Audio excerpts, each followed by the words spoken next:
我不能因为他一个人的利益毁了我们全所。你也一样。退钱。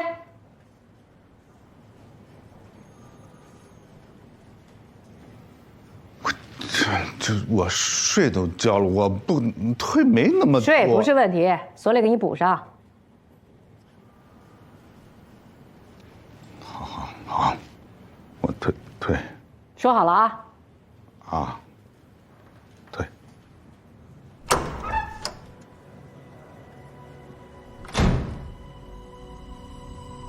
师傅，咱别玩了，我怎么想的？韩主任。啊，韩主任。韩律，别批了吧。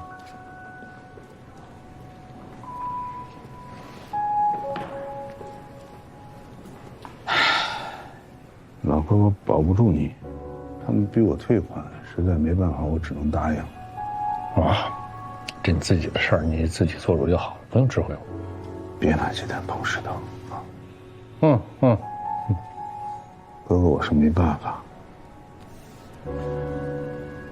对，那许卓将来可能要跟你打官司，你得小心点啊！那小子不是个好东西，以后有用得着老哥的地方。韩律师，老哥，这事儿呢，我自己的事儿，我自己处理好，尽量不给你添麻烦。但谢谢你。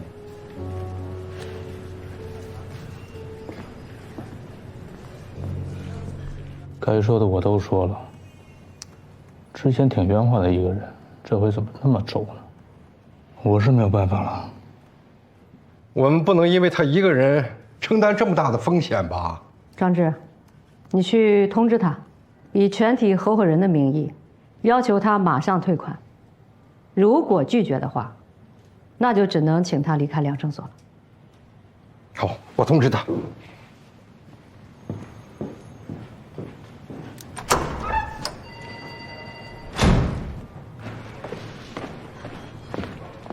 你俩给我来一下。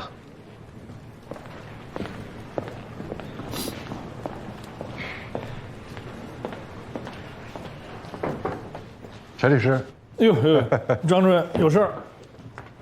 方瑞啊，回避一下。啊，不用，没事。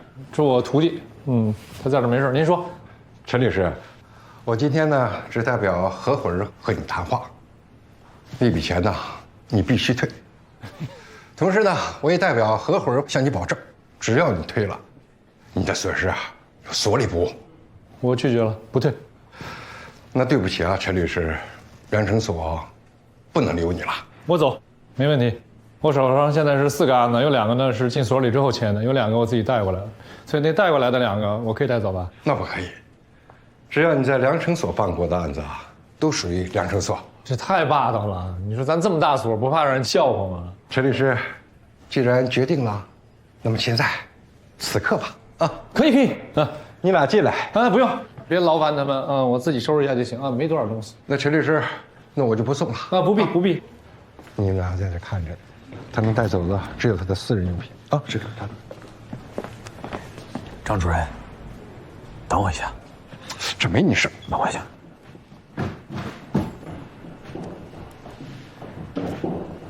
你俩回去吧，我在这盯着。张主任呢？你俩回去干活啊，真没事，我真走。这贡献还是挺大的。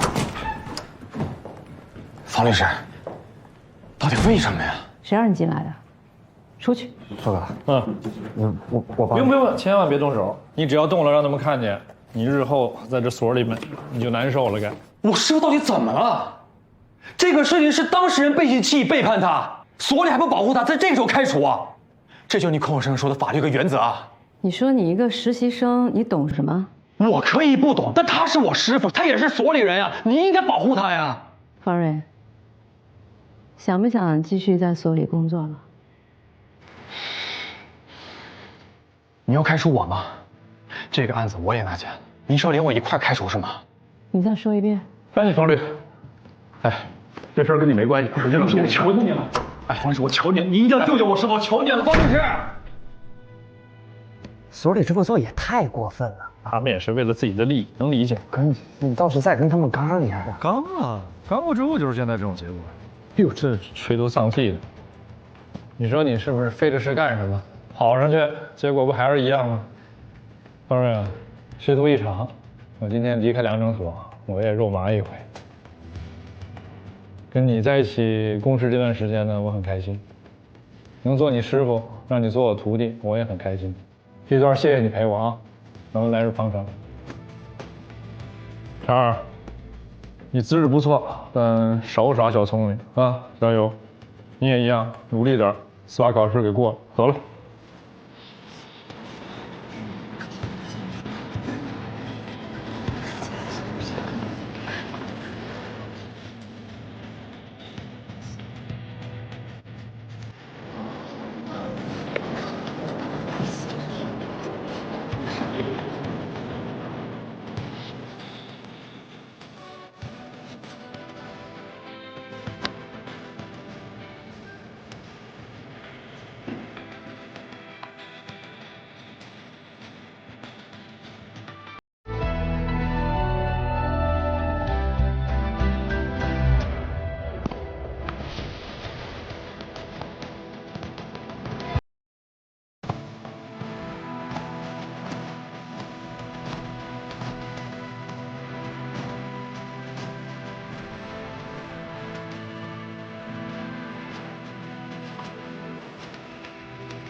方瑞啊，近期呢，我想休一段，什么都不想干。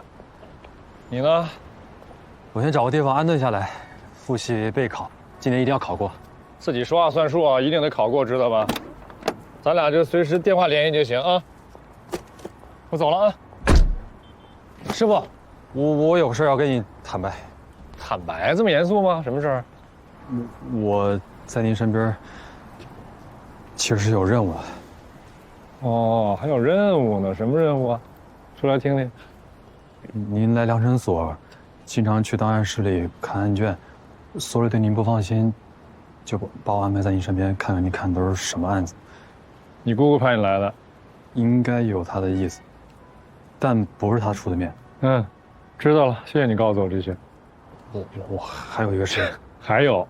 对不起，就是我趁你不注意，我偷偷把老韩代理贺小辉的案子给藏起来了。但我发誓，这个事儿我没跟我姑姑说。就那份授权书是吧？你想想啊，方瑞，这个授权书我那天是真的忘了落在了办公室呢，还是我故意留下来，想让你故意发现？你自己想想。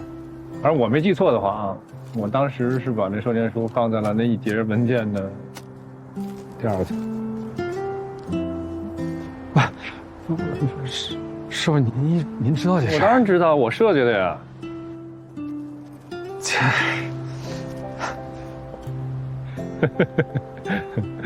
方瑞啊，其实你刚来的时候呢，是出于什么目的，我很清楚。我在心里边对你也是设防的。人和人有的时候就是这样，看着很亲近，就这样面对面的，你跟我笑，我跟你笑，实际上心里边都有界限，都设着防。而最后可以真的放下这些设防的一切，坦诚相见的人不多。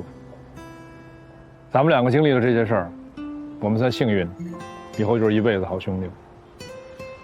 师傅，我把这些事儿说出来之后，我心里舒坦多了。我先走了，走吧。行，你开慢点儿。行。方瑞，哎，没别的事儿瞒我了吧？没别的事儿了。今天一说就说了2件事，真没别的了？没有啊，真的，真的啊。快去吧，跟你开玩笑。行，我走了，师傅。你看慢点啊。哎。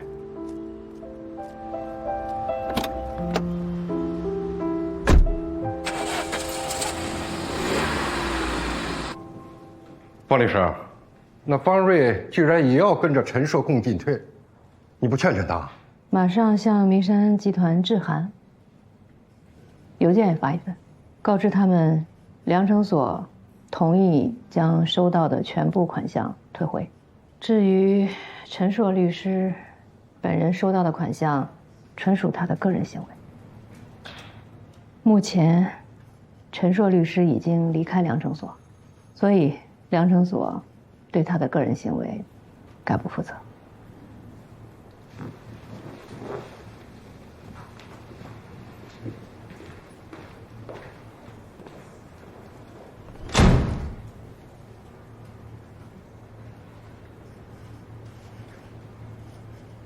要我说，你也是傻。陈硕是陶正找来的，应该是他让陈硕走人，你去掺和什么呀？陶正多鬼啊！方力宏几次让他跟陈硕谈，他也没谈出个屁来。这次啊，这是眼看就要踩地雷了，就让我去通知陈硕。就陈硕那个臭脾气，我凭什么受啊我？哎呀，陈硕也是看着猴精的。你看他这协议签的啊，代为签收法律文件，代为收取执行款项。光是代为收取，没说代为分配。他这擅自分配，那不是正中下怀吗？算了吧，老韩，这事儿都和你没关系了。再说了，所里不答应补偿你的损失了吗？你还生气个什么劲儿？我没你那么大度，我到手的钱飞了不说，他们还欺负人，还不但欺负陈硕，连老子一块儿欺负，凭什么呀？真以为老子是任人宰割的？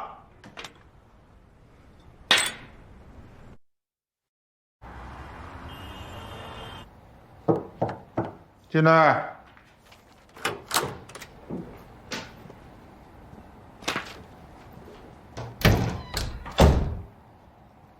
孙总，你好。哎呦，韩律师啊，找我有事啊？您看，咱们合作一场，不至于撕破脸吧？咱们之间还有什么可谈的吗？咱们有很多东西都可以谈的。走。好。孙总啊，你看我这次来找您，我为了表达诚意，我的那份钱我已经退了。哎呦，那谢谢你啊。我们所的那笔钱呢，也很快给您退回来。这个陈硕的工作我们正在做。啊，替我谢谢你们所里。哎，不过这么一来，我白给你们忙活了大半天，1分钱没挣着。我能说句心里话吗？那你说。我觉得这件事吧，你们做的不地道。你看，不管怎么着，没有我和陈硕律师的努力，你们指望什么跟人家明海达成最后的协议？指望什么让明海还你们2000万呀？这事儿，我们没办法。企业在等着用钱，你们胃口又太大。可是您这转过头来就把我们律师坑了，这有点说不过去吧？这个我们也没办法。您上回来的时候，我们不是谈好了吗？只要你们同意让步，我们呢也会相应的给一定的律师费。可没想到陈硕律师是一步也不让啊。不瞒您说，我们跟明海达成这个协议，我们是做了很大的让步的。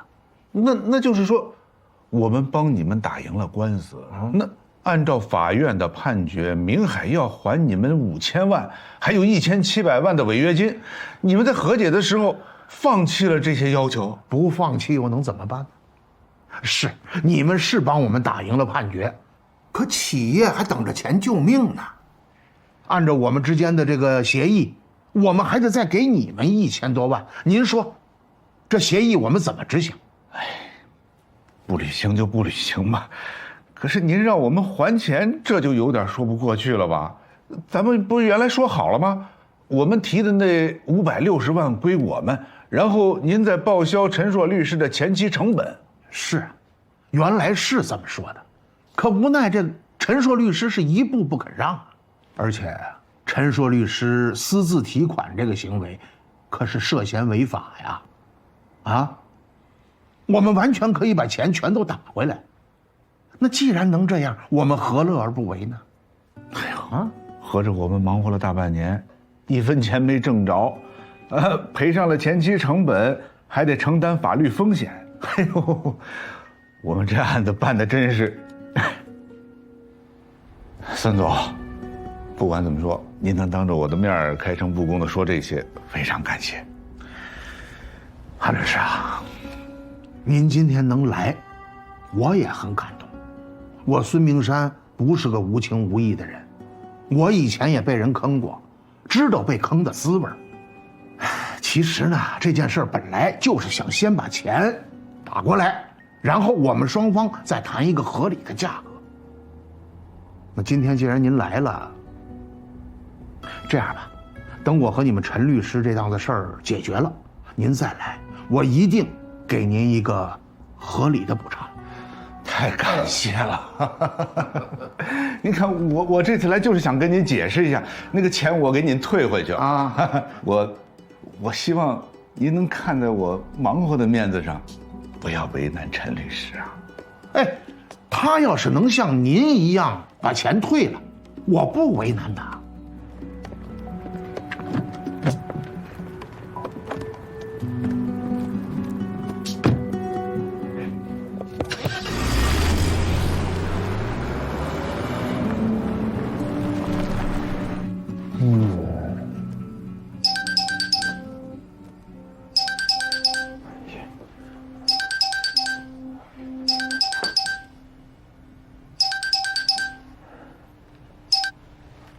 爸，方瑞，你在哪儿呢？你马上回家。我不回去，我已经租好房了。你到底想干什么？你姑姑把所有的事情都跟我说了。今天我就明确的告诉你，你不能那么做，那是你亲姑姑，你怎么能跟她对着干呢？你们现在又不讲法，开始讲亲情了是吧？我说我不回去，而且我早就成年了，我以后自己赚钱养活自己，你们别管我，你们不用再替我规划人生。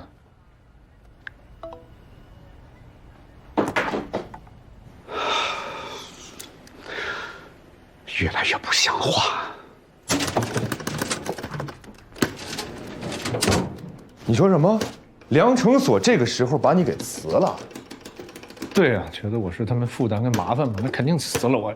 这不仗义，太不仗义了，这连起码的道义都没有啊！这，啊，用着你的时候，跟你分钱的时候乐乐呵呵的，有点风吹草动了，先把你辞了，这他妈是人干的事儿吗？这，哎呀，不提他们了啊！别玩了，别玩了！哎，你怎么办？现在别喝点水。怎么办？反正一无业游民呗，一直晃悠着肯定是不行，得找个所吧。估计一时半会儿应该找不着合适的。回来吧，回大正，不在那儿干了。前几天主任还说呢，把你放走可惜，咱们回来。主任真这么说呀？真这么说的。不回去了，回去啥呀？我回去了，他们肯定就说他在量程所混不下去了，所以就回来了。我这么要脸一人，好马不吃回头草，不回去。老薛，今天找你来，除了是把这个咱协议签了之外，还有一件事挺重要，我也指望不上别人，就靠你了。说什么事儿？基于咱现在已知的这个情况，许卓有可能是作为他们的律师来起诉我，那你就得替我应诉啊，这是其一。其二呢，我不可能坐家里边等他们来告我，所以我就要委托你，你代理我去给明山集团你发一律师函，让他们把欠我的钱全都还给我，尤其是按照合同上的数额，1分钱都不能少，啊。最重要的是啊。孙明山不是敢耍我吗？我就得让他付出代价，让他知道我有多厉害。诉钱保全。对，你要把共管账户给封了。我肯定封了他呀，他让我不好过，我不会让他舒服的呀。可行吗？怎么不可行啊？这代理合同是明山跟梁成所签的，你就是个委托律师，你现在直接起诉明山，主体适格吗？行啊，业务精进了，现在是不是这么回事儿？你想的挺全面，是这么回事儿，没问题。这梁成所不是为了跟我做切割嘛，他就跟明山这边签了一协议，说是所有关于律师费的问题让我去跟明山处理去，他们不参与，跟他们也没任何关系啊。这协议我放里边了，你主体的事不用太担心。现在最重要的呢是诉权的保全，这个有点麻烦。但我相信你啊，你今天呢就把这申请去给交上去，不论遇到什么困难，你把这事儿给我办好了。法院接受了，你就盯着法院，让他们把这个共管账户给我封了。如果不是我亲自解封的话，我让这孙明山1分钱他都动不了。1个月之内我起诉。你想好了，如果你这么做的话，那孙明山能让你拖死，你确定要这么做吗？这不是想拖死吗？我确定。好，诉前保全我帮你，但是跟明山拼命这事儿我帮不了你。你啥意思啊？觉得明山是个大集团，你惹不起，害怕？不是这事儿，你想啊，你现在呢，是跟他们鱼死网破的拼命，这不是1天2天能办成的事儿。你现在就需要一个有能力、有精力而且年轻的好律师。我，不是那最佳人选。罗英子是。哎呀，你加入罗英子他们所，你让罗英子给你代理。不加入，咱现在不是较劲的时候。你想想，如果许卓真的代理明山了，那家伙咬住就不松口，我一个人我对付不了的。你这样，你要是不好意思说，我给罗英子打电话，你别说话。你干嘛？我给他打电话。别，这打什么电话？我就给你放下。我生气了啊！你就是觉得罗英子喜欢许卓是不是？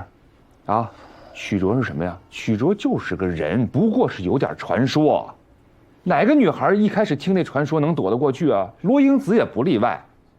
但是这传说你靠近了，它就不是传说了。罗英子是个好女孩，也是个聪明人啊。咱正好借这事儿，让她看清许卓的真实面目，这不挺好吗？不好，她现在经手万和，她又在许卓的团队，这情况这么复杂，你让她代理我的话，这合适吗？偏得让我把话说出来吗？哎呀，你就是心里边还惦记着罗英子吗？哎呀，提个他俩人在这死乞白咧的，这行了，这协议带没带？把协议签了。带。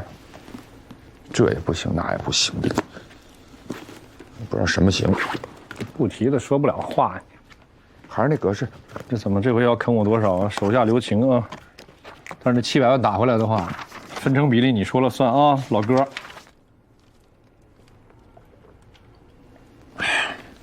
哎，没写错吧？1块钱。没错。你真的假的呀？你假仗义吧？我跟你说，那钱全拿回来，你肠子悔青了啊，老薛。兄弟，其实这么多年呀，我跟着你挣了些钱了。咱俩每次谈代理费的时候，我多多少少有那么点不地道。你心里边明白，我心里边更明白。兄弟，你现在遇上难了，我不帮你，谁帮你？去。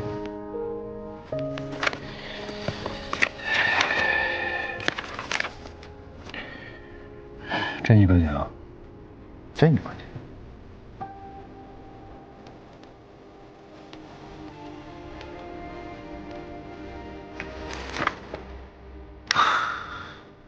来吧，里外的抱一下，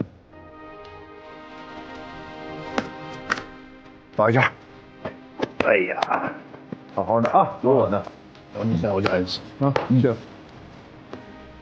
我把这事儿下了啊。这拉好。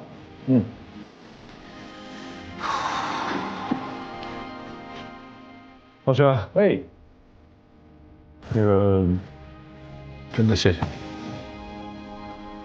谢个屁！走了，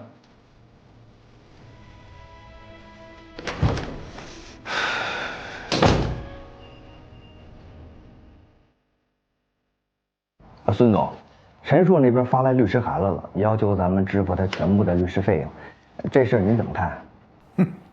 晾着他，晾多久？我就怕把他晾成个风干肉，又硬又难啃，到时候再给咱们找麻烦。高律师，陈硕原来有量程所给他撑着，咱们难免受点牵制。现在他都被开了，那就是个散了黄的臭鸡蛋，沾谁谁咸，不成气候，怕他干什么？懂吗？是。来，进来。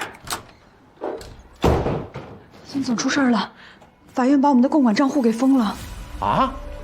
为什么封啊？凭什么封啊？我那上还趴着1000多万呢。说是那个陈硕律师申请了诉前财产保全，法院裁定通过了。什么叫保全？什么叫诉钱啊？怎么回事，高律师？我那钱怎么办啊？这钱暂时动不了了啊，除非您提供等价财产担保，或者是陈硕主动解封。他是故意的，接下来他肯定会起诉您。咱们可以复议，但这需要时间，而且存在诉讼风险。我建议咱们再考虑下许卓，准备应诉吧。陈硕就是个混蛋。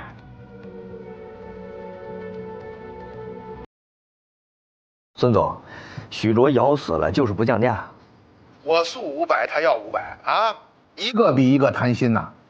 孙总，账户一天不解封，这1400万就都是废钱。万一将来哪天起诉了，再拖上几个月，咱们开不了工，发不了薪，那还有可能影响咱们跟明海的谈判。那你是说让我拿着560换他那1000多万？我是觉得咱们先让他逼陈硕解封再说，代理费等诉讼之后再考虑怎么支付的。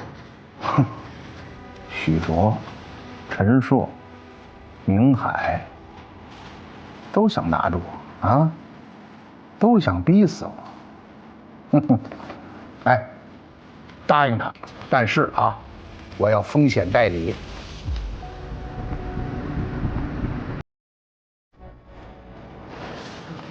许律师，我们孙总同意了，但是希望您能够接受风险代理，您看成吗？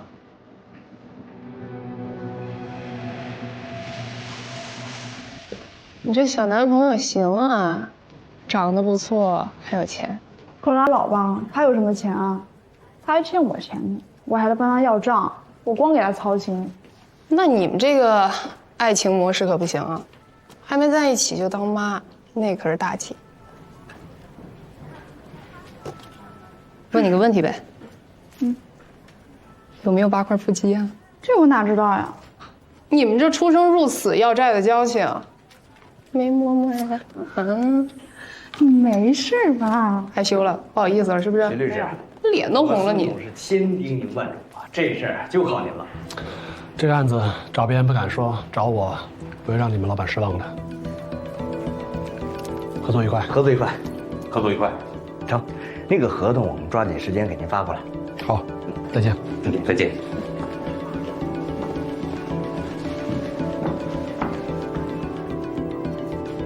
哎，徐老师旁边那个人怎么那么眼熟啊？名山的法务啊，之前来找过徐老师，上一次价格没谈拢，这一次应该是成了。你吃啊？我吃啊，你不吃酱？我不吃，我减肥。他刚给我打电话没接，我去回一个啊。问问有没有8块腹肌啊？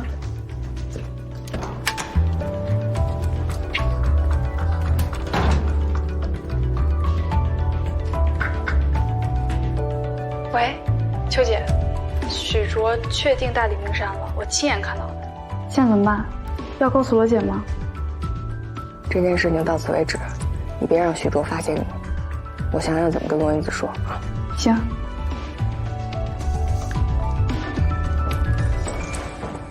哟，今儿就夏叔一个人去卓越所卖命啊？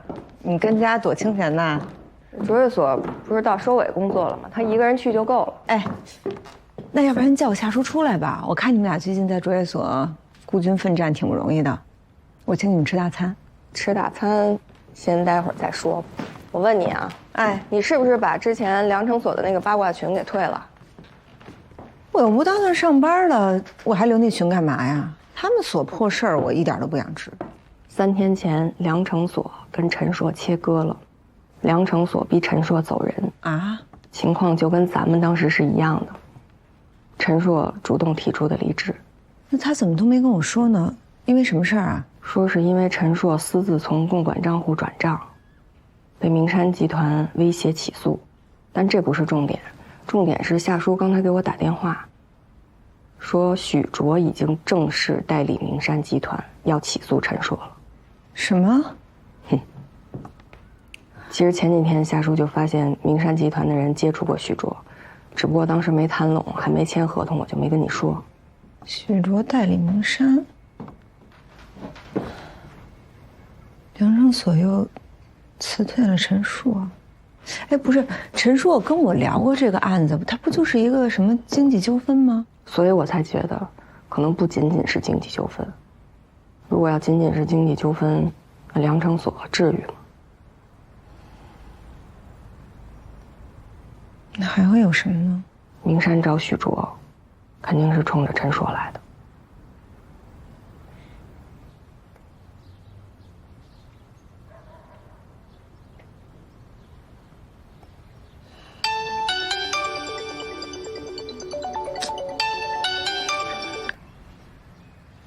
喂，陈律师吗？我许卓，我们可不可以见见？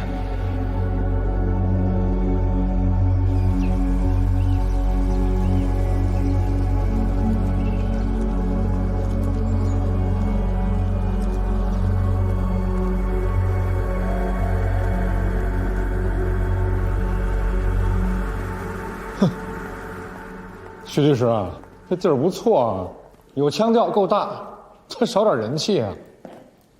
我没在里边待过，是不是跟里边的感觉差不多？没人关心，挺凄凉的吧？这可比里面大多了。我在里头的时候就发过誓，只要我能出来，就绝对不会再回去。可没想到又进去了一次。但当我再次安全脱身的时候，我非常清楚，从此以后不会再有人打倒我。许律师，你给我讲这些还挺励志的，但是我也不是崇拜你的小姑娘，你说这些呢，我也不会被你打动啊。请坐。不了，你有什么事直接说吧。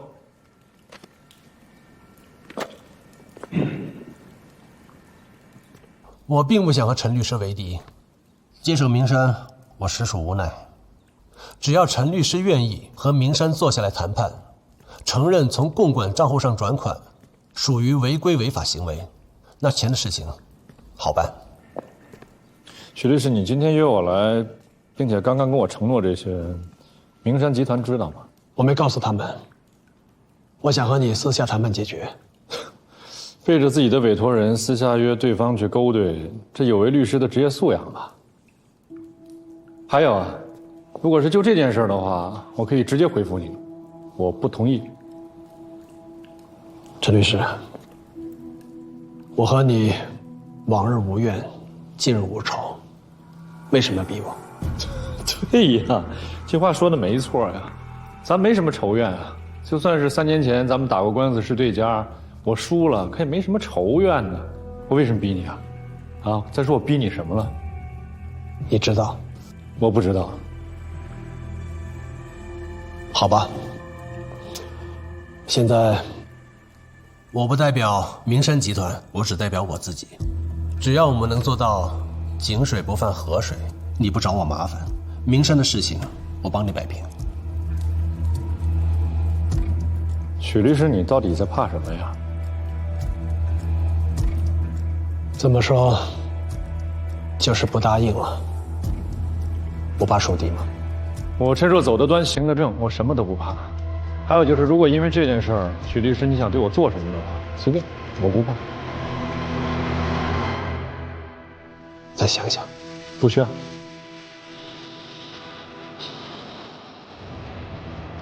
再见。再见。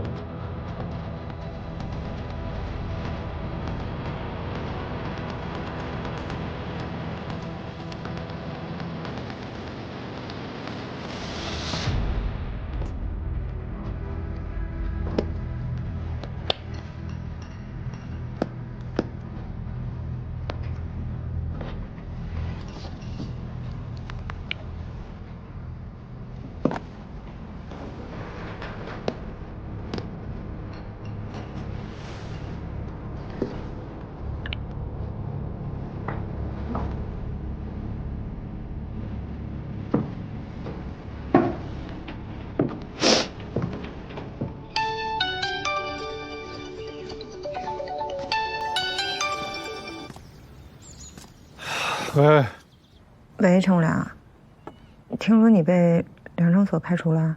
啊，被你说中了，被开除了，有事啊？有事啊？你干嘛呢？无业游民能干嘛？闲着呗。正好，咱们见一面吧。有事吗？见面再说吧，好吧。老地方见啊，我这就出发，挂了。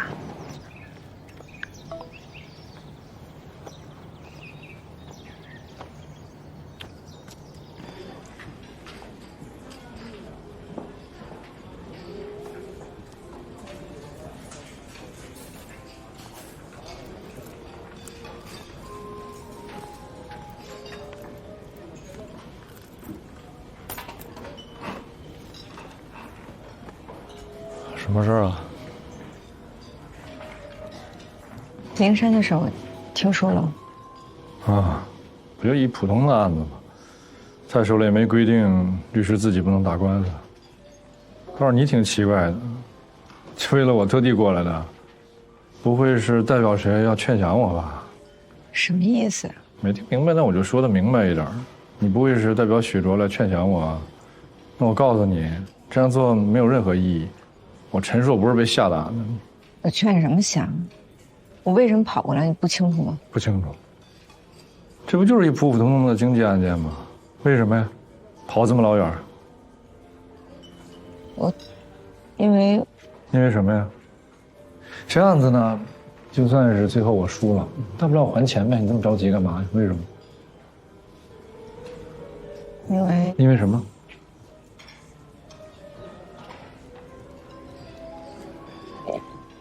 因为我就想跟你好好谈谈这个案子。只是想谈案子。这案子你之前也跟我讲过。我问你呢，只是想谈案子。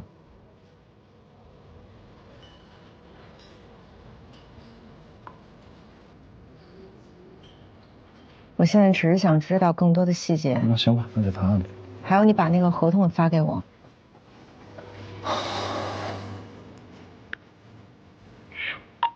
发过去了。案子呢就是这样的，我代表明山集团跟明海打官司，官司赢了，明山呢却背着我去跟明海去谈和解去了。幸亏我签合同的时候呢，我当时留了一手，规定了如果背着律师去谈和解的话，就视乎于律师所有的职责全都完成了，所有的代理也都完成了。那么明山呢就要向我支付所有的律师费。当然了，我没这么做。我只是等到第一笔执行款到账的时候，我自己提出了560万。那么现在明山呢要求我退还，我不同意，他们就告我。合同规定可以代为收取执行款项，但是没有规定可以直接扣划或者分配代理费用。我知道，我当时没提这个，因为我知道提了也没什么用。能拿钱解决事儿都不是大问题。你就是建议我把钱退回去呗？我建议你自保。这件事情是明山不占理，但是你所做的也不是不可指摘。明山现在想请徐老师，他们就是想把这件事情大做文章。我劝你先把钱给退了，在道义上和法律上站住脚。你之后可以再拿着协议起诉他，未必不能赢。什么时候他一口一个徐老师，能不提他了吗？他不重要。那谁重要啊？我陈硕重要吗？你告诉我，陆英子，我重要吗？重要吗？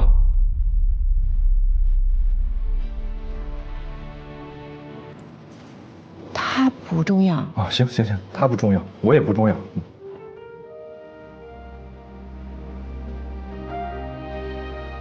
他不重要。这件事情可大可小，全看明山的态度。今天他们可以民事诉讼，明天可能就会刑事诉讼。如果他们告你侵占，你就很有可能坐牢了。我知道会是这结果。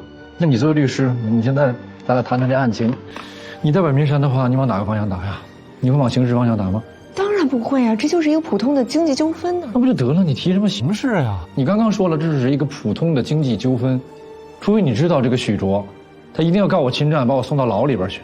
那你既然知道他是什么嘴脸的话，你为什么还要站他呢？现在咱们能不提这姓许的了吗？我今天来就认为你应该跟明山协商。啊，行了，陆英子，咱不聊这些了，好不好？我谢谢你今天花这么多时间，为了我大老远的跑过来找我聊这些，我谢谢你。但我也请你回去告诉这个许卓，这钱我不可能退，除非他有能耐把我给赢了。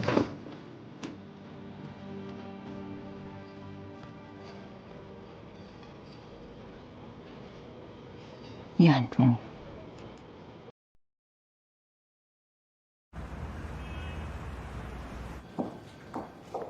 徐老师，我回来了。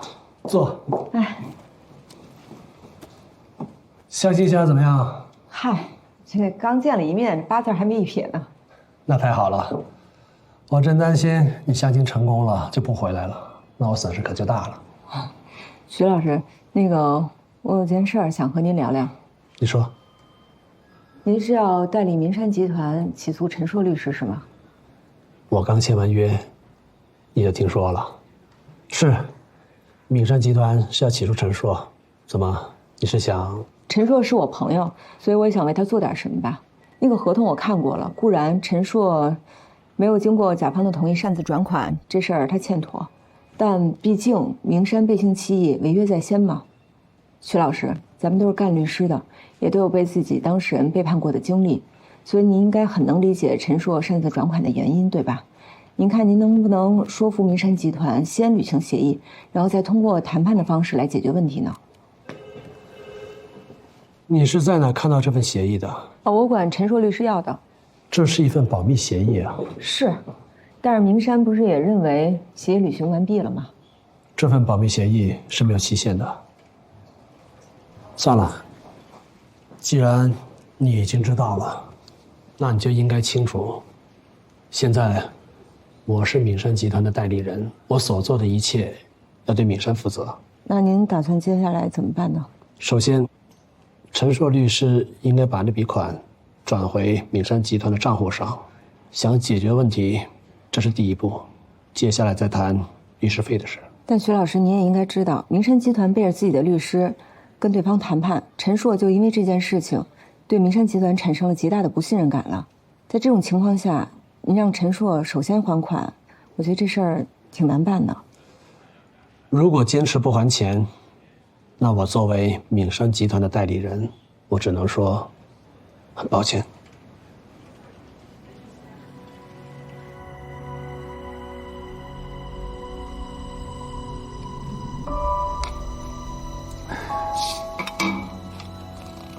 今天就是张兰给的最后期限了，可咱们手里还差200万。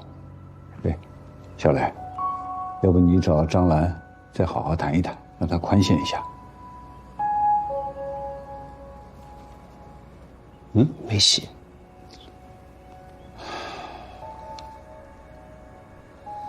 哦，对了，那个夏律师那边200多万代理费，你还没打给他呢吗？不行，我答应了今天给他结款的。哎呀，又不是不给他，只是缓一缓嘛。再说了，夏律师不是也希望你能当董事长吗？你总得想办法先扛过眼下这一关再说嘛。那他爸爸怎么办？就算我把钱凑齐了，咱们怎么确定张兰不会临时变卦？万一他坐地起价呢？万一我大伯又出高价了，我怎么面对他呀？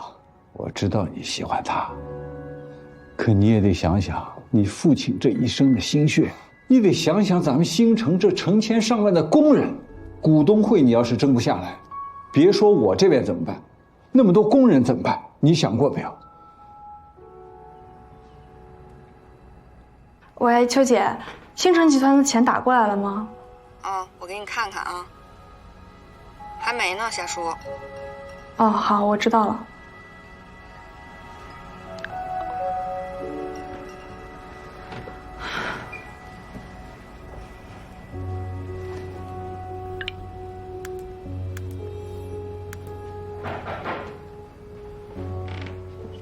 谁啊？上班呢？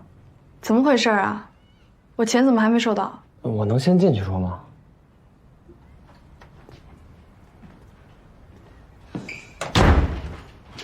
罗律师、邱律师都不在啊。你到底什么时候把钱打给我？钱能不能再等等？什么叫等等啊？那我爸怎么办？你们所的款，可能我得先挪给张兰姐，只要她同意转让，股东会一过，我立马就还给你。夏叔，对不起。拆东墙补西墙是吧？可以啊，郝磊，你把我的钱给张兰姐，那你拿什么还给我？如果张兰姐要做地起价，你又要从其他地方挪钱吗？我不是说不还给你，我是想让你再给我2天嘛。如果你不还的话，我会告你的。夏叔，我来找你坦白，是因为我不想骗你。合着我还得谢谢你呗。郝总，请回吧。你走不走？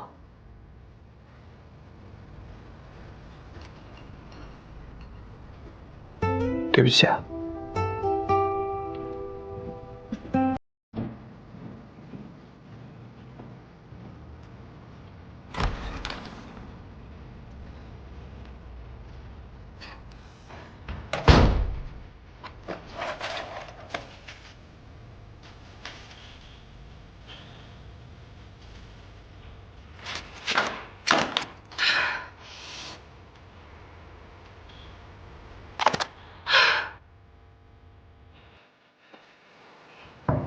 进来。方律师，罗律师和邱律师来。方律，你们找我有事儿？对，我们是因为明山集团和陈硕律师的案子找您来的。坐。陈硕律师的案子和你们也有关系。陈硕律师是我们的朋友，而许卓律师呢，也现在是我们的工作上的合作伙伴。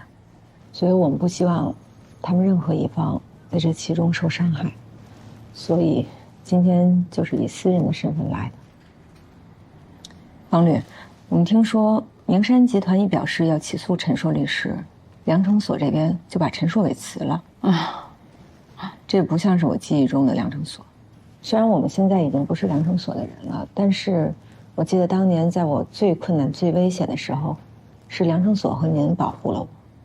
特别是您方律，当时您力排众议，坚持要把我给留下来，这永远在我记忆中是一道温暖的光。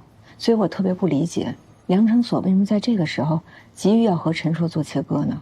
你们来就为了这事儿啊？就这事儿。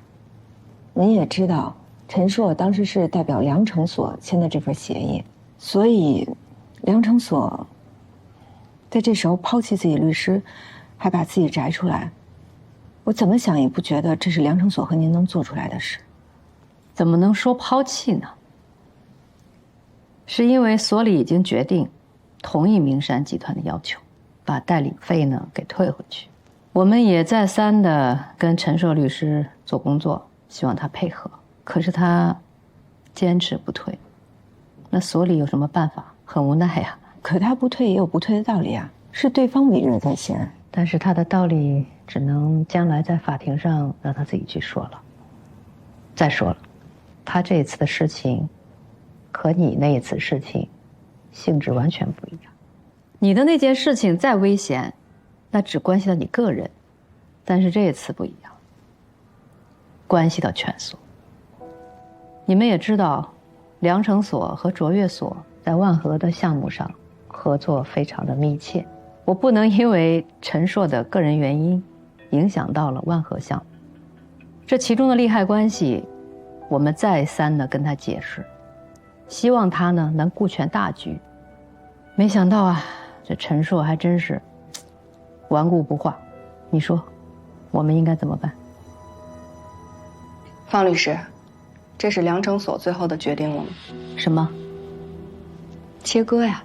当所里的一位律师遇到不公，遭遇到了危难，梁成所会第一时间为了自保跟他做切割的。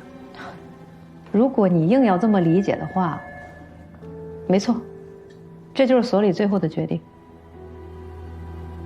好的，方律师，但愿日后你不会为了今天做的决定而后悔。你这话什么意思啊？你们不会在万和的项目上发难吧？什么意思啊？你们现在是在鼎鑫的债权的案子上，万和项目的一切你们都非常的清楚。我希望啊，不要把个人的情绪放大到工作上去。毕竟万和的破产重整关系到几千个大小债权人的利益，其中最大的债权人就是你们的当事人。当然不会。秋华，你呢？我也不会，一码归一码。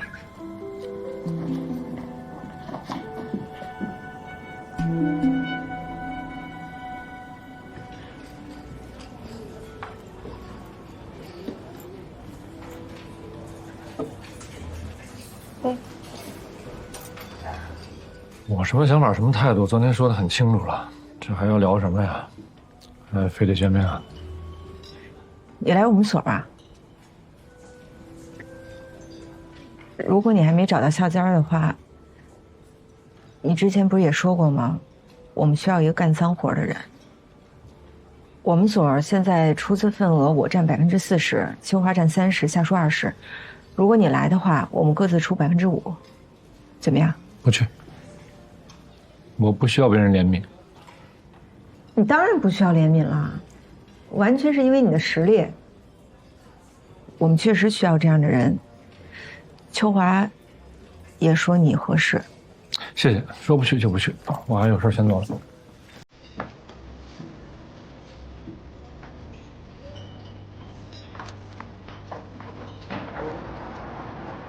陈硕，陈硕，你知道吗？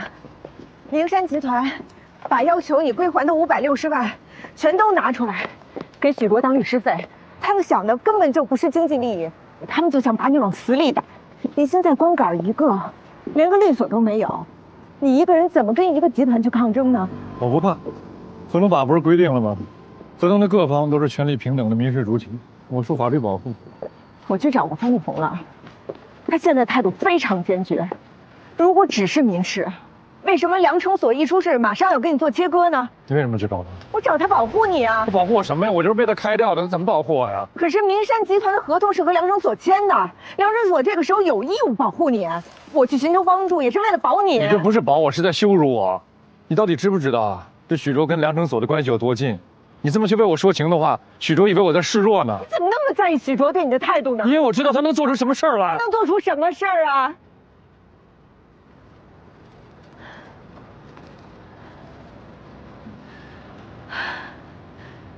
？3年前呢，我跟他打过一个官司，打对头。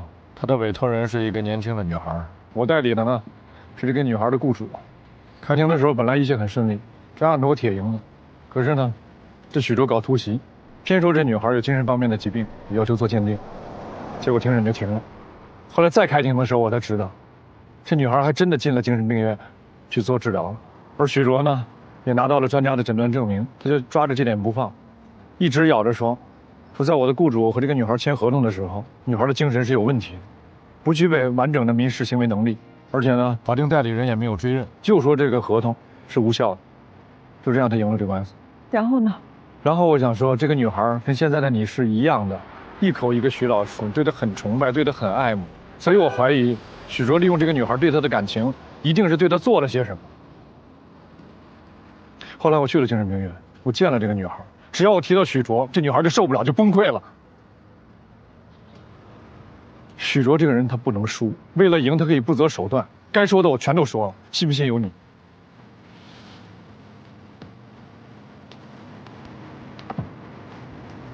陈硕，你来我们律所吧，我需要你。谢谢你，罗英子。谢谢你在这个时候这么为我着想，但是我太清楚咱们两个脾性，这个阶段太敏感，彼此走近的话，我们两个会互相伤害。尤其我不想伤害你。后边跟许卓接触的时候，自己留个心眼，别让他伤害你。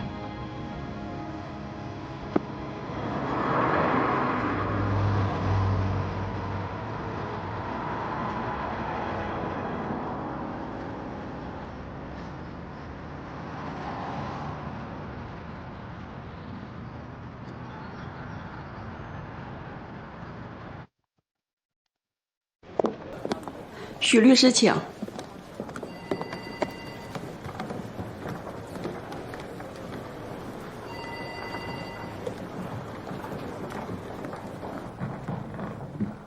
欢迎啊，徐律师。方律师，哎，罗英子和秋华不是也在你们团队吗？他们怎么没有来啊？今天的场合不需要他们出现。来，请坐。请。谢谢。那我们就开始吧。陶正，你来说。万和的财产调查和前期的工作，我们已经做得差不多了。下一步是为了召开第一次债权人会议做准备。你们代理的鼎鑫是万和最大的债权人。为了更好的加强沟通和理解，我们还是将情况向你们正式通报一下。陶律师，您客气了。经过我们聘请的会计事务所和咨询公司所做的调查，以及我们大量艰苦细致的工作，万和的情况我们已经基本上调查清楚。目前万和的总资产估值18个亿左右，另外有2个亿左右的资产去向不明。对这部分资产，我们双方已经达成了默契，暂时也没有报案。我们将它打成了一个待查包，也已经向法院和政府部门汇报过。据万和的法人代表外乡春自己说，这些资产已经大部分被他转移到国外他儿子和女儿那里，并且已经挥霍殆尽，无法追回。如果想进一步追查的话，只能等重整完成，外乡春归案后，再由公安部门继续追查。我们了解的情况就这么多，不知左右所了解的情况和我们了解的是否一致？贵所的工作我们全程参与，所有的决定双方都及时沟通了。贵所了解的，就是我们所了解的，我们所完全认同贵所所有的工作，但就有一点，我们全力配合贵所的工作，希望将来在重整之后，能够优先考虑我们当事人的权益。方律师已经再三地提醒过我们。徐律师，如果没有异议的话，我们就依据这个数据制作成财产状况报告，寻找投资人了。好，这样的估值应该不难找。事实上，已经有几家大公司开始伸出橄榄枝了。没问题，我说完了。没有别的事儿，那我们先走了。徐律师，咱们再聊点别的。你们在外面等我一下。嗯。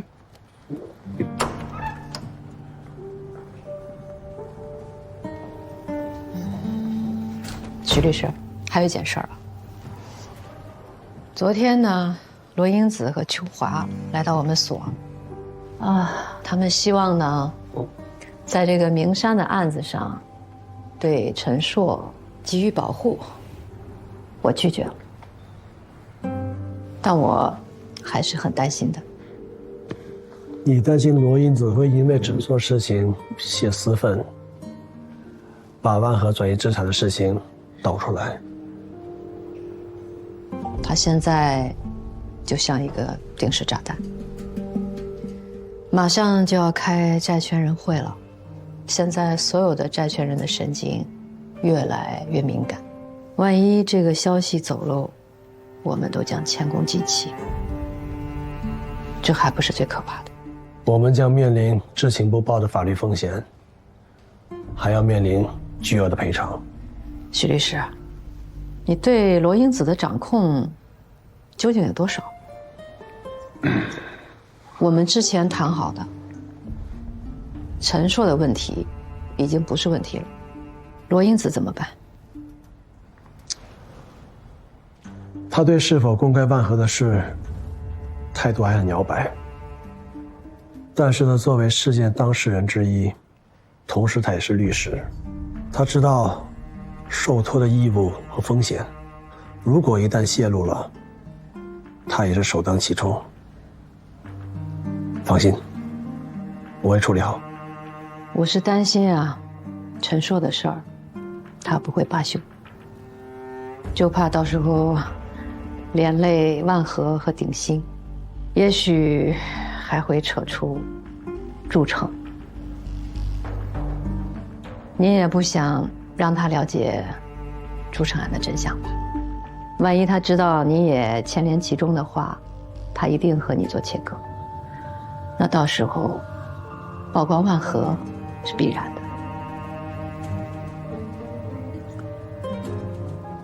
我会稳住他们的，但是万和的进程也要加快。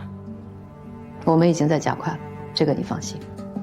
但是他们现在可是贵团队的人啊，他们的工作那就麻烦许律师您了。没问题。好，再见。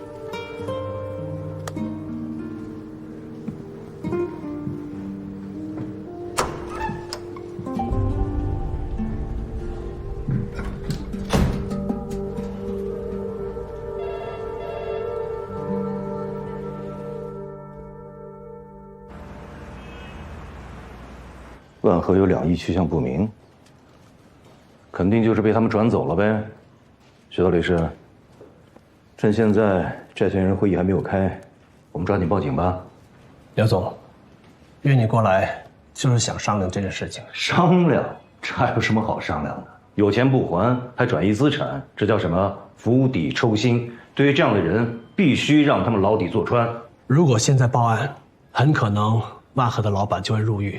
高层做鸟兽散，破产重整计划就会流产。最可怕的是，一旦泄露给几千个债权人，很可能就会引发别的恶性事件。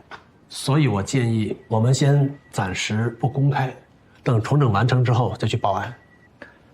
万和现在的估值才18个亿，还偷偷转出去2个亿，那我是不是至少应该按着20亿分钱呀？刘总，那2亿按比例，你能拿回多少钱呢？可是你想，这2亿要追回来，要多长时间？就算追回来了，你确定你能拿到手吗？那这么一来，我前后投入那10来个亿，现在也就只剩下3、4个亿了。万和经营不好，所有债权人的利益都会受损，这是必然。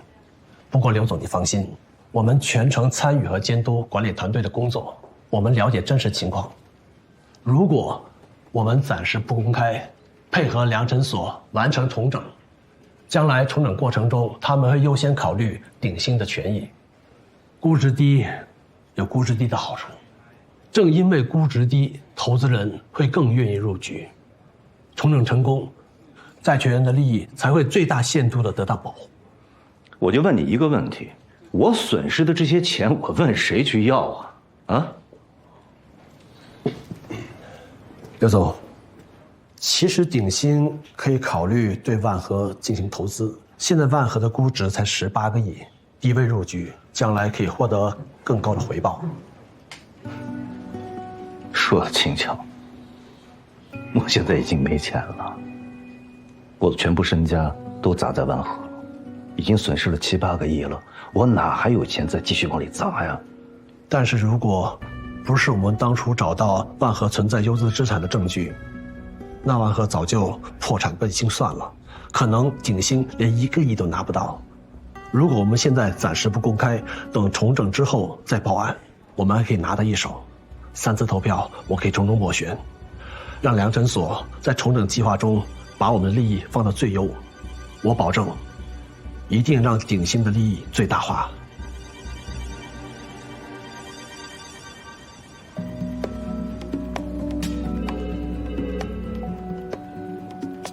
行吧，现在也只能这样了。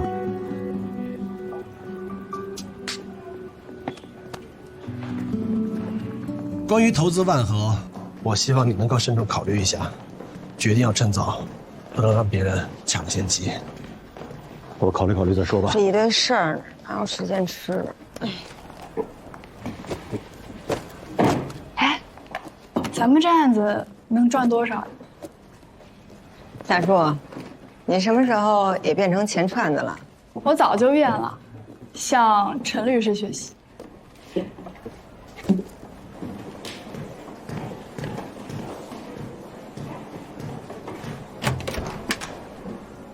各位在忙呢。啊，徐老师，万和资料整理差不多了，确认债权基本上没有什么问题，还有一些收尾的工作，可以让您的助理来跟进了。我们交接完了以后，就先回去了。感谢各位最近的努力和付出。告诉大家一个好消息，刘总已经同意在债权人会议上支持我们的重整方案了。徐老师，您向刘总披露了那些信息了吗？当然，我跟他沟通过了，刘总是个明白人，他知道利害关系。英子，关于万和的策略，我和你一直有冲突，但我依然相信，现阶段报案的话得不偿失，这关系到卓越、英华、良城还有鼎新四方的利益。您是担心破产重整一旦停止，律所的努力就全都白费了。可我认为这对其他的债权人并不公平，而且您的律所也将承担着巨大的法律风险。我跟你说过，风险由我来承担，而不是你们。你有想过吗？如果现在报案，那重整计划将会泡汤。你觉得每个人都能拿得回钱吗？这几千个债权人很可能血本无归，他们根本没有抗风险的能力。可我们是律师啊，难道不应该维护法律吗？这是我们的义务。我从不否认报案，只是一个先后问题。第一，报案是我们的义务，只是我们暂时不报案，我们只需要在重整完成前不报案，而且配合良辰所完成重整。第二，办和事情我已经和刘总说过了，他也认同我们暂时不报案的方案。只要重整完成，我一定去报案。我这么说你能理解吗？我明白了，徐老师。英子，给我来一趟。徐老师，我听说那个万总的女儿是加州大学伯克利分校毕业的，我有个同学也是那儿毕业的，需不需要我找那个同学去调查一下万老板的女儿啊？调查他女儿，没必要吧？咱们如果查一下呢，就能更好的掌握万和的资产情况，就是得花点小钱。多少钱？也没有多少吧，总不会让卓越所破产。先不需要。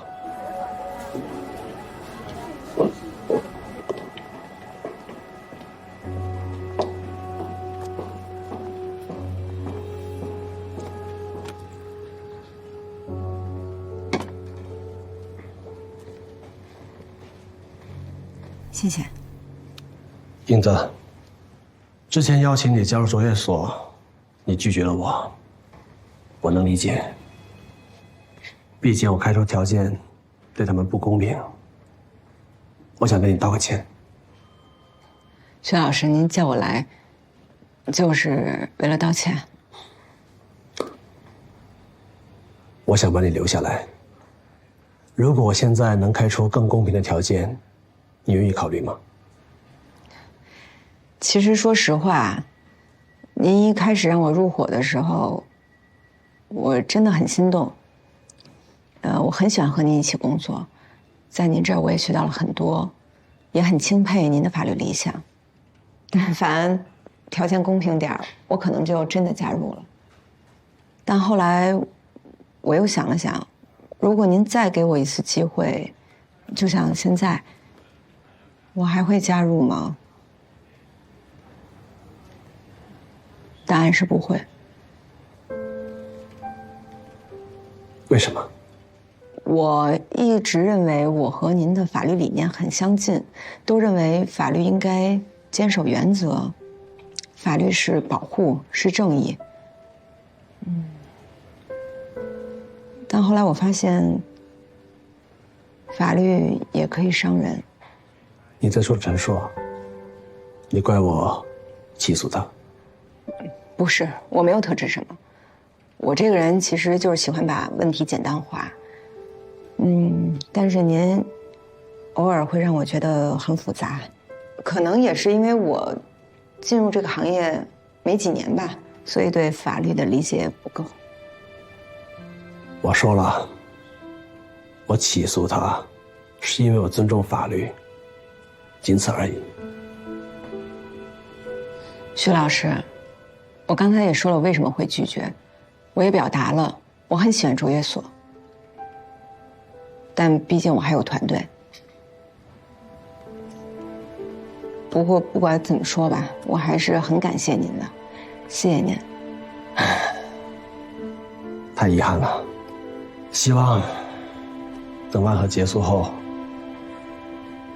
我还能有缘，有机会和你合作。谢谢您，徐老师。那我先走了。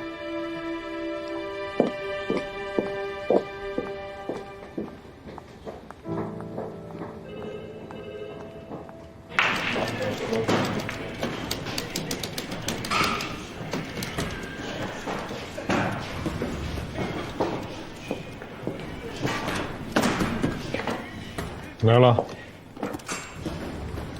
哎呀，站着干嘛？你跟我打一会儿呗，你坐着。不对，这事儿不对。怎么了？你说现在啊，孙明山提出复议，万一要是复议成功了，这个账户解封了怎么办？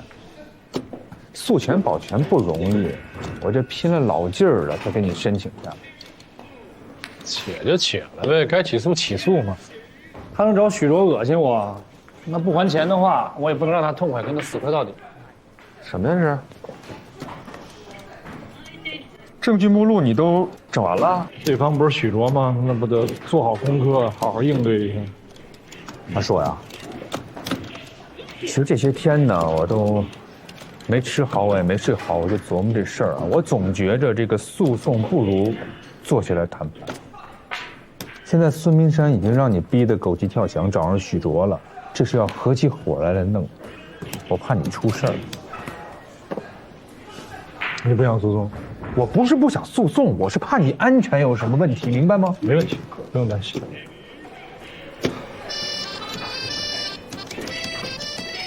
你看看，说谁来电话？哼，打电话干嘛？先接着呗。哎，哪位啊？哦，许律师啊，律师函，那我们的还是你们的呀？啊，你的律师函我收到了，那我们的应该你也收到了吧？诉权保全嘛，账户封了呀。你们不也已经要提出复议了？那咱们就走程序，按规矩办。谈一谈啊，谈那可以，什么时候啊？在哪儿？对对对，边吃边谈，这样的气氛轻松一些啊。那你定完了以后告诉我啊。哎，孙明山和许卓约咱们两个吃饭。好事啊。你不也答应了吗？自己去吧，我不去。你这脑子是不是打游戏打傻了呀？现在这么一大笔钱在共管账户里边变成死钱了，孙明山害怕了。现在这个时候，咱们跟他谈条件最好。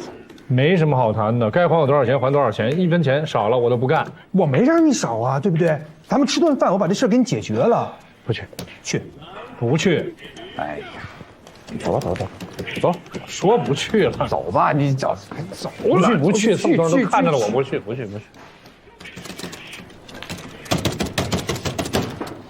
都别玩，退出。跟你这办事的，你这劲儿的。托里都是发票都在这儿呢，然后一共60份，是按照年限来分派的，就是按照时间年限分好。这里面也是对，这应该没有。打扰一下，孙律师，我找罗律师谈点事情。小徐、小康，跟我出来。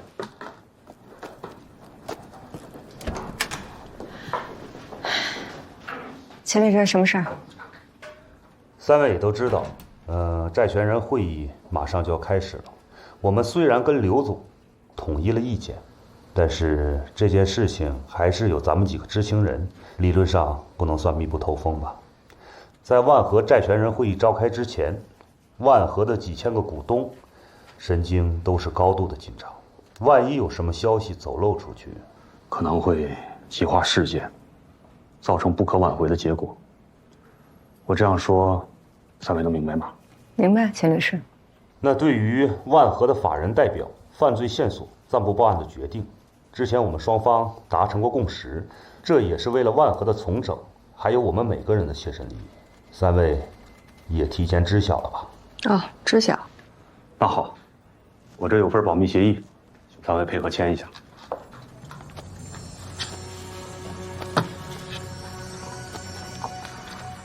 这也是保证我们双方有任何一个人泄露了秘密，都要承担一切后果和相应的法律责任。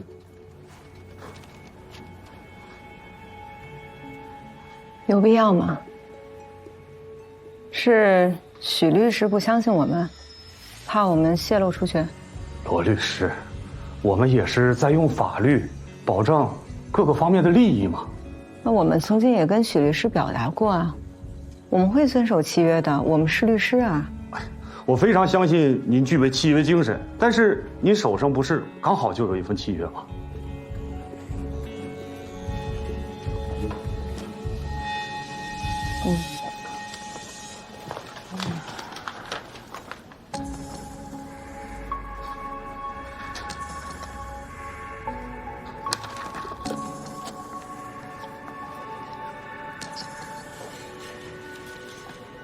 好，我们可以签，但是呢，要注明一下时效，比如说在债权人会议结束，或者重整计划草案表决通过之后，那这份保密协议也就失效了。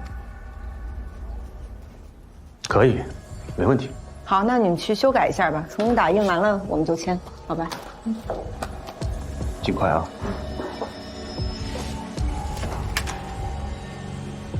哎，别客气啊，坐，请坐。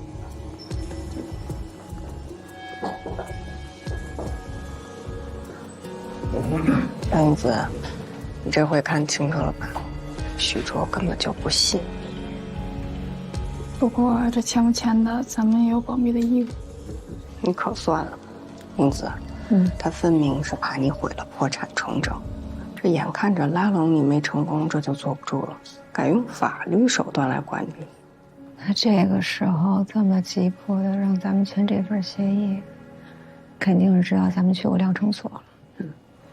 这许卓跟量程所的关系还真够密切的哈。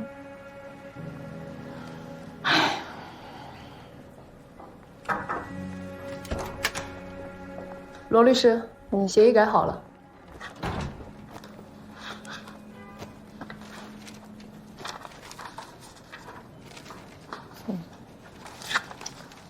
行，那签吧。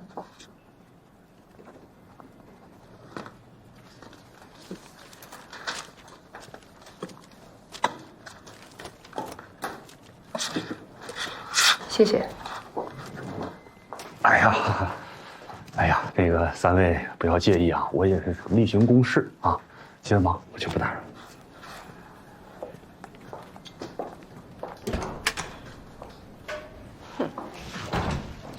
哎，夏叔，你刚才提到的你那个美国的同学，在美国是做什么工作的？他是在一家大型的商业咨询公司，叫加乐德咨询公司，你们应该知道吧？我知道那个公司，美国金融危机的时候，这家公司为几家空头公司提供过服务，还挣了不少。英子，咱们还是回去吧，怕这屋里头。明白。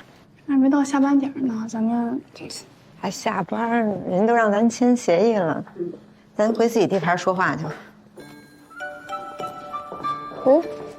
这计算器也是咱的啊。哎呀，咱真穷啊，连个计算器都给拿回去。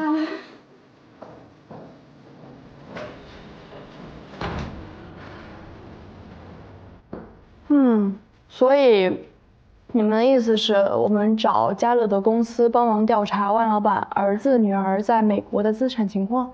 对啊，万和转移出去的财产不都到美国了吗？都在他儿子女儿手里。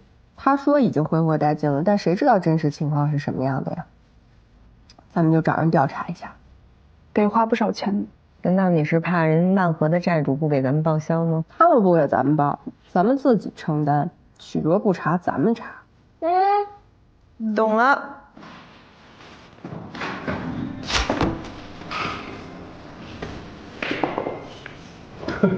哎，那夏卓，你跟你同学去打听一下。第一呢，先看这种业务他们接不接；第二呢，如果接的话，花多少钱？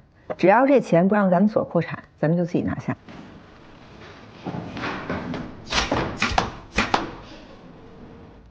行，我现在就去发邮件。那咱们3个之间还有没有签保密协议啊？你像许德了。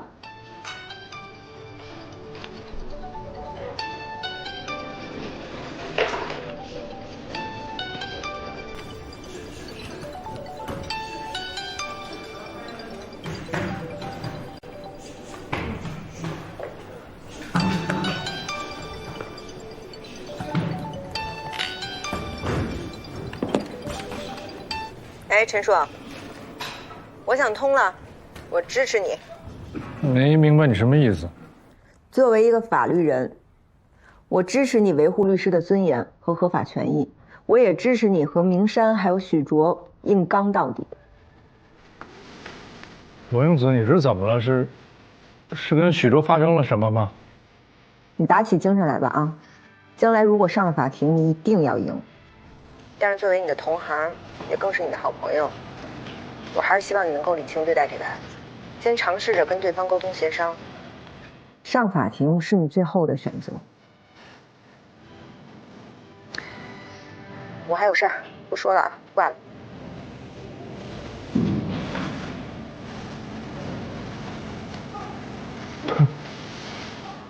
怎么了这？